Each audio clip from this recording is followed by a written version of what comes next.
सन 1558 उड़ीसा का पुरी इलाका मुगल सेना जगन्नाथ मंदिर को तोड़ने के इरादे से आगे बढ़ रही थी। घोड़े सर पर दौड़ रहे थे, तलवारें चमक रही थी, लेकिन जैसे ही सेना मुख्य गर्भगृह की ओर बढ़ी, एक अजीब सा तूफान उठा। सूरज की रोशनी अचानक गायब हो गई और चारों ओर अंधकार छा गया।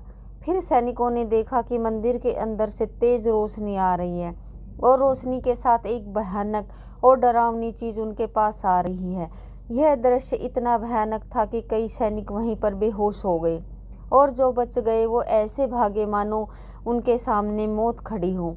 अब आप सोचिए, क्या यह सिर्फ एक ऐतिहासिक घटना थी या फिर सच में भगवान जगन्नाथ ने अपने धाम की रक्षा की? पूरा जगन्नाथ मंदिर एक ऐसा स्थान जो सिर्फ भक्ति का केंद्र नहीं बल्कि अनगिनत रहस्यों की चुप दुनिया है। क्या आपने कभी सोचा है क्यों इस मंदिर का ध्वज हमेशा हवा के विपरीत दिशा में उड़ता है और क्यों मंदिर के ऊपर लगे सुदर्शन चक्र हर दिशा से ऐसा लगता है मानो आपको ही देख रहा हो? यहाँ तक कि प्रसिद्ध किताब भविष्य मलिका में इस मंदिर को लेकर कलयुग की कई भविष्यवाणियाँ की गई हैं जो कि सारी की सारी सच हुई हैं। इन सब में प्रसिद्ध है कोविड-19 यानी कि कोरोना की घटना। इस किताब में लिखा गया था कि जब मंदिर का सबसे पुराना पेड़ गिर जाएगा तब एक भयानक महामारी आएगी और यह पूरी तरह सच भी हुई। यह सिर्फ एक घटना नहीं, ऐसी और भी कई घटनाएं हैं जो सच हुई हैं और सारी आपको चौंका देंगी। इस मंदिर के अंदर ऐसे और भी कई अनसुने और खतरनाक रहस्य छुपे हुए हैं जो आपके होश उड़ा देंगे। और सबसे बड़ा रहस्य है ब्रह्म पदार्थ का, यानी कि श्री कृष्ण का दिल।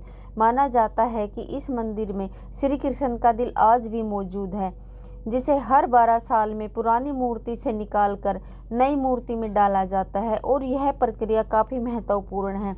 इस दौरान अगर कोई श्री कृष्ण के दिल को देख ले तो वह तुरंत मर जाता है, जिसकी कई घटनाएं हमारे सामने आती हैं। पिछले 800 सालों से इस मंदिर का ध्वज हर रोज बदला जाता है और कहा जाता है कि अगर इसे एक भी दिन नहीं बदला गया तो मंदिर को 18 सालों के लिए बंद करना होगा।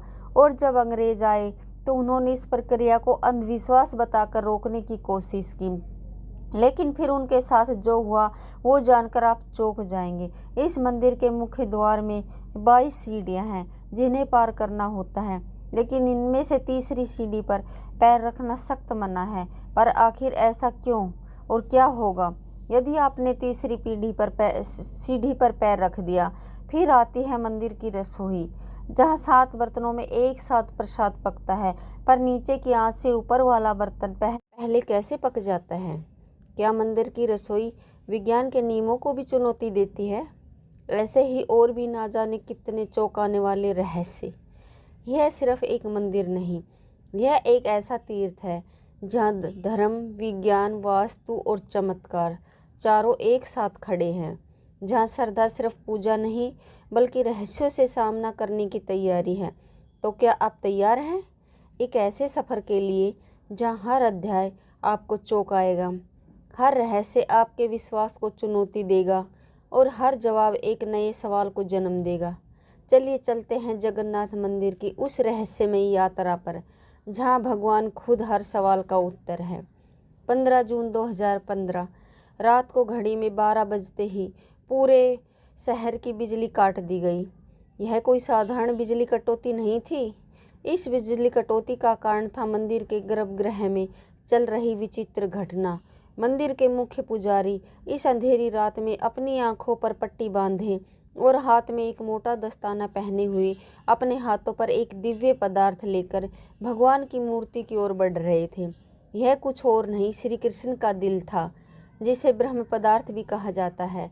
ठीक 12 साल बाद यह प्रक्रिया आज मंदिर में फिर से दोहराई जा रही थी, जहाँ भगवान जगन्नाथ की पुरानी मूर्ति से उनके दिल को निकालकर नई मूर्ति में लगाया जाता है।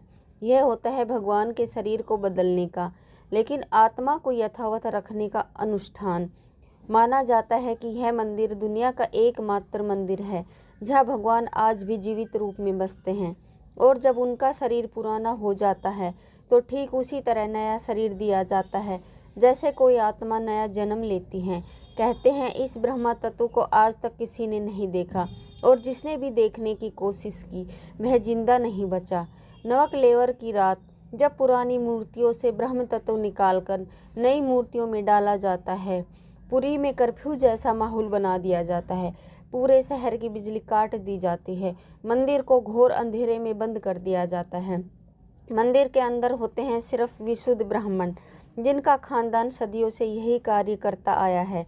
उनकी आंखों पर पट्टी बांधी जाती है और हाथों पर मोटे दस्ताने पहनाए जाते हैं, ताकि वे ना देख सके और ना ही महसूस कर सके कि ब्रह्म पदार्थ है क्या। जब यह प्रक्रिया होती है तब मंदिर की सुरक्षा सीआरपीएफ के जवान करते हैं और किसी भी व्यक्ति का मंदिर के अंदर जाना सख्त मना होता है।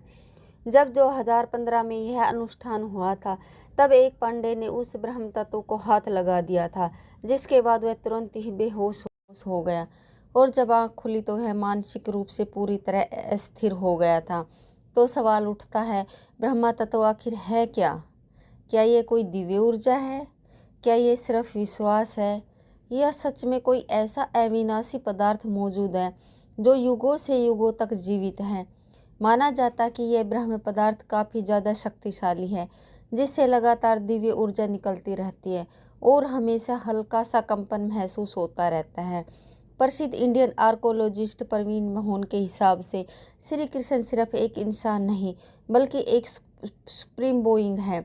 उनके मुताबिक ब्रह्म पदार्थ, जिसे कृष्ण का दिल भी कहा जाता है, वह असल में एक आर्क रिएक्टर है, यानी कि एक ऐसा डिवाइस जो भयंकर स्तर की ऊर्जा उत्पन्न करता है। उन्होंने यह तक बताया कि क्यों जगन्नाथ की मूर्तियों को लकड़ी से बनाया जाता है। उनके अनुसार लकड़ी बिजली को कंडक्ट नहीं करती, जिस कारण वह ब्रह्म पदार्थ से निकलने वाली इलेक्ट्रोमैग्नेटिक एनर्जी को रोक लेती है। वैसे तो माना जाता है आज तक इसे किसी ने नहीं देखा है, पर आज से करीब 50 साल पहले एक व्यक्ति ने दावा किया था कि उसने इस हृदय को देखा है। उसने कहा कि हृदय चांदी की तरह तरल बह रहा था और यही तरल लकड़ी को कमज़ोर कर देता है, जिस कारण हर 12 साल में मूर्तियों को बदलना पड़ता है। उस व्यक्ति ने यह तक कहा कि जब उस हृदय को प्रकाश में लाया गया तो वह चक्कर की तरह घूमने लगा और ज़ोर से कंपन करने लगा, यानी कि जब इस ब्रह्म पदार्थ को रोशनी मिलती है तो यह और भी ज़्यादा सक्रिय हो जाता है, जो कि खतरनाक साबित हो सकता है, जिस कारण हर बार इसे पुरानी मूर्ति से नई मूर्ति में बदला जाता है। तब पूरे शहर की बिजली काट दी जाती है। विज्ञान के लिए आज भी यह एक चौंकाने वाला रहस्य है जिसे कोई समझ नहीं पाया, लेकिन भक्तों के लिए यह उनके श्री कृष्ण है, उनका दिल है, जिस कारण हर दिन लाखों की तादाद में भक्त भगवान जगन्नाथ के दर्शन करने आते हैं। वैसे क्या आपको पता है, जब श्री कृष्ण की मृत्यु हुई तब पांडवों ने उनके शरीर को जला दिया था, पर फिर कैसे उनका हृदय बच गया और वह पूरी तरह कैसे पहुंचा, और इस भव्य मंदिर की रचना कैसे की? आखिर कौन था जिसने बड़ी ही चमत्कारी तरीके से भगवान जगन्नाथ की मूर्ति बनाई? तो चलिए जानते हैं अब इस रहस्यमयी और रोचक घटना को, जो आपको इंटरनेट और किताबों में नहीं देखने को मिलेगी। लेकिन उससे पहले अगर आपको वीडियो अच्छी लग रही है तो इसे लाइक करके कमेंट में जय जगन्नाथ ज़रूर लिखें। आज से करीब 5000 साल पहले महाभारत युद्ध के पश्चात चारों तरफ केवल लाशें ही पड़ी थी।